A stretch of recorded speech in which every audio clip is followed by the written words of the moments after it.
Les multiples. Voici la table de multiplication de Pythagore que tu connais bien. Elle permet de retrouver facilement tous les nombres qui sont dans la même table. Par exemple, ici, tous les nombres qui se trouvent dans la table de 5. On les appelle des multiples de 5. Si tu regardes bien, tu peux remarquer que les multiples de 5 se terminent tous par 5 ou par 0. 65 se termine par 5.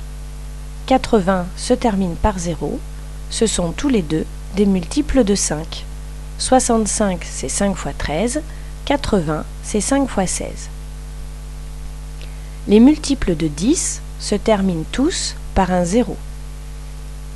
60 se termine par un 0, c'est un multiple de 10, 10 fois 6, mais c'est aussi un multiple de 5. Un même nombre peut être multiple de plusieurs autres nombres. Au-delà de 10, 11 ou 12, on n'utilise plus la table de Pythagore et il faut bien connaître les règles pour reconnaître les multiples.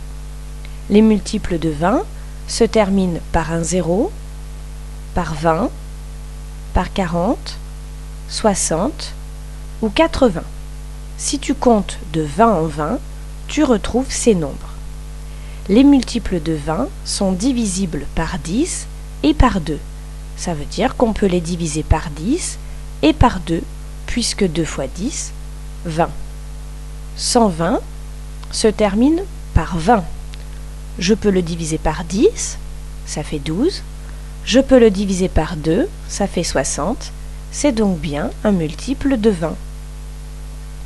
Les multiples de 50 se terminent par 2 zéros, comme 300, ou par 50, comme 650, et ils sont divisibles par 10 et par 5, puisque 50, c'est 10 fois 5. Je peux donc diviser 300 par 10 et par 5.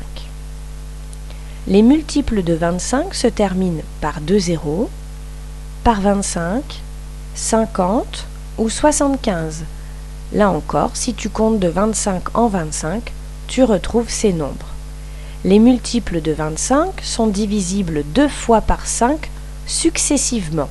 Ça veut dire que si je prends n'importe quel multiple de 25, je peux le diviser une première fois par 5, puis une deuxième fois par 5. Les multiples de 15 se terminent par un 0 ou par un 5. Et ils sont divisibles successivement par 5, puis par 3. Attention, uniquement dans cet ordre-là. Prenons 120, je le divise d'abord par 5. J'obtiens 24, je divise ensuite 24 par 3 et j'obtiens 8. 120 est bien un multiple de 15.